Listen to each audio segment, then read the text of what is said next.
বেশিরভাগই তো অবিবাহিত নাকি? কি দুঃখ, কি কষ্ট। একটা কাজ করবেন, আগে একটা ছোটখাটো হালাল রিজিকের ব্যবস্থা করবেন, তারপরে তারপরে বিয়ে শাদী। হালাল রিজিকের ব্যবস্থা না কইরা বিয়ে শাদী করতে যায় না, নিজের মান সম্মান গায়রত বলে কিছু থাকবে না। ঠিক আছে ভাই? আরো যে বলছি, ভুলেও বেদিন কোনো মেয়েকে বিয়ে করতে যায় না।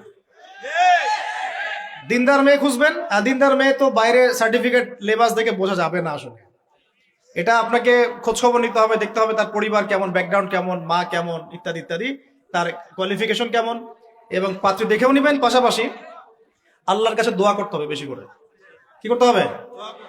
স্ত্রী খাদিজার মতো হতে পারে, আবার নূহ আলাইহিস সালামের স্ত্রীর মতো হতে পারে। বুঝেন পার্থক্য? বোঝেন? খাদিজা রাদিয়াল্লাহু আনহা মানে কি? এমন একজন মহিয়সী নারী যে একজন মহাপুরুষের পিছনে সাপোর্ট দিচ্ছেন। সুবহানাল্লাহ, কি সাপোর্টটা দিয়েছেন দেন নাই নবী সাল্লাল্লাহু আলাইহি ওয়াসাল্লামকে পুরো নবুয়তের জীবনে। এটাও হতে পারে তাকদিরে। আবার নূহ আলাইহিস সালামের স্ত্রী, মনে আছে? লূত আলাইহিস সালামের স্ত্রী, তারা দুজন নবী, তারা দুজন জান্নাতি, তাদের স্ত্রীটা হবে জাহান্নামী। বলেন নাউজুবিল্লাহ। তো এই জন্য তাকদির কার হাতে? বাস আল্লাহর কাছেই বারবার ইস্তেখারা করে করে করে চেয়ে নিতে হবে, আল্লাহ আমাকে এমন একজন নেককার স্ত্রী দান করুন যিনি আমাকে আপনার পথে চলতে সাপোর্টিং হ্যান্ড হবে, আমাকে পিছন থেকে বুস্ট আপ করবে ইনশাআল্লাহ। আচ্ছা, ইনশাআল্লাহ ফ্যামিলি নিয়ে বিয়ে শাদী নিয়ে আরেকদিন ওয়াজ হবে ইনশাআল্লাহ। 5 কটা বলছি ভাই? 5টা না 6টা? 5টা। 6 নাম্বার, যে বাচ্চা কাচ্চা আছে আমাদের, ভাই বোন, ছোট ছোট ছোট বাচ্চা কাচ্চা যেগুলো, এক একজনকে এক একজন মর্দে মুজাহিদ হিসেবে তৈরি করবে। জি আছে ইনশাআল্লাহ। তাহলে ওদেরকে আমরা পড়াশোনা করাবো কি? কি পড়াশোনা করাবো?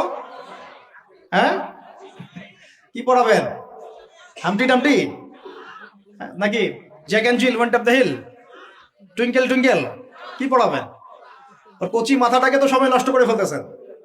বাচ্চা কাচ্চাদেরকে ইসলামিক মূল্যবোধ দিয়ে বড় করেন প্লিজ। ভাই বসেন একটু, এগুলো করেন না।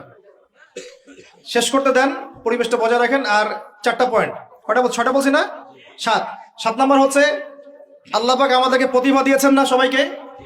কেউ লিখতে পারে, কেউ বলতে পারে, কেউ ব্যবসা ভালো বোঝে, কেউ ইন্টারনেট সেকশন ভালো বোঝে, এরকম আছে না?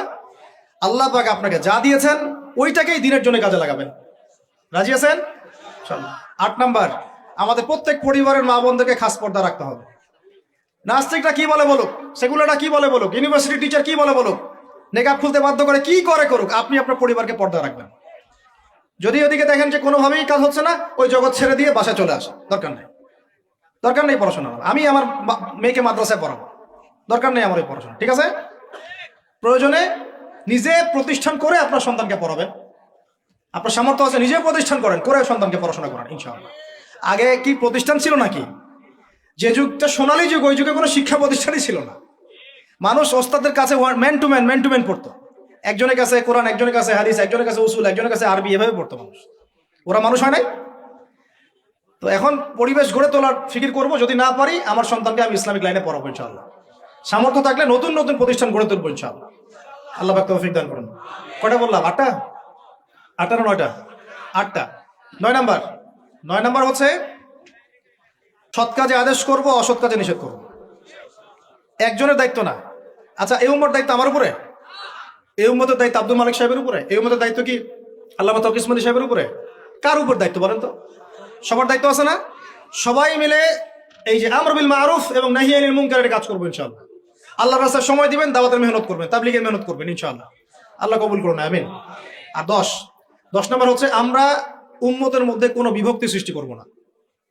উম্মতের মধ্যে কোনো বিভক্তি সৃষ্টি করব না। এমনিতেই 73 দলে নয়, 73,000 দলে আমরা বিভক্ত হয়ে গেছি। আর ভাই আল্লাহর রাস্তায় বাড়াইতে যায় না, ইস্যু পাগল হবেন না, মূল জায়গায় থাকবেন। উলামায়ে কেরামের সোহবতে থাকবেন, উলামায়ে কেরামের সাথে সম্পর্ক থাকবে। কমপক্ষে একজন ওস্তাজ আলেম শাইখকে ধরে থাকবেন, অন্তত একজন।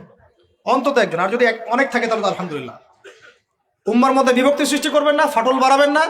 ঐক্যবদ্ধ করতে পারেন না পারেন, বিভক্তি উস্কে দিবেন না। বরং যার যার মধ্যে ভালো যতটুকু আছে নিয়ে নিবেন, খারাপটা আপনি ছেড়ে দিবেন। সবাই সব কাজ করবে না। আপনার আমার বড় বড় লেভেলের সমালোচনা করার যোগ্যতা হয়নি, আপনি চুপ থাকবেন।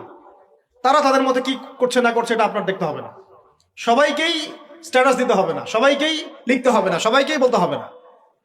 যারা বিজ্ঞ বরেণ্য এই বিষয়ে যাদের জ্ঞান আছে তারা বুঝবে উম্মার জন্য কিভাবে আগাতে হবে। আল্লাহ পাক আমাদের সবাইকে এইরকম জামা গড়ে দিন, এরকম ইমারা দান করেন, আমিরুল মুমিনিন দান করেন।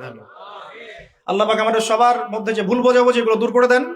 আমরা দোয়া করবো আল্লাহ পাক আমাদের প্রত্যেক রাজনৈতিক নেতা, প্রশাসনের ব্যক্তিবর্গ, অর্থনৈতিক নেতা, সাধারণ মানুষ, নারী, শিশু, আবাল বৃদ্ধ যারা আছে সবাইকে আল্লাহ পাক হেদায়েত দান করেন, সবাইকে আল্লাহ কবুল করেন, সবাইকে আল্লাহ পাক যেন ইসলাম বোঝার তৌফিক দান করেন, সবাই মিলে একটা ঐক্যবদ্ধ শক্তিশালী জাতি গঠনের তৌফিক দান করেন, যার 50টা মিসাইল থাকবে ইনশাআল্লাহ। ঠিক আছে, তারপরে দেখবো ইনশাআল্লাহ খেলা হবে। তারপরে কি হবে? আসল আসল ওইটাই হচ্ছে আসল। তারপরে আল্লাহ পাক যেন আমাদের সবার মধ্যে দ্বীনি ইলম অর্জনের তামান্না দান করেন, সবাইকে আল্লাহ পাক কোরআন শেখার তৌফিক দান করেন, হাদিসের উপর আমল করার তৌফিক দান করেন, সুন্নতি জীবন গড়ার তৌফিক দান করেন, সবাইকে আল্লাহ পাক যেন নেককার স্ত্রী দান করেন, যাদের সামর্থ্য আল্লাহ পাক 2টা 3টা দান করেন, আরো দান করেন, যাদেরকে আল্লাহ পাক সামর্থ্য দিয়েছেন বেশি বেশি বাচ্চা কাচ্চা দান করেন। আল্লাহ রাব্বুল আলামিন সবাইকে হালাল রিজিক যথেষ্ট করে দেন, আমাদের সন্তানদেরকে মানুষ করার তৌফিক দান করেন, এবং সর্বোপরি আমাদের জানমাল সময় শ্রমকে কাজে লাগায় আল্লাহর জমিনে ওই বাইতুল মুকাদ্দাস আবার বিজয় করার তৌফিক আমাদেরকে দান করেন, দিন কায়েমের তৌফিক আল্লাহ পাক দান করেন, আমিন।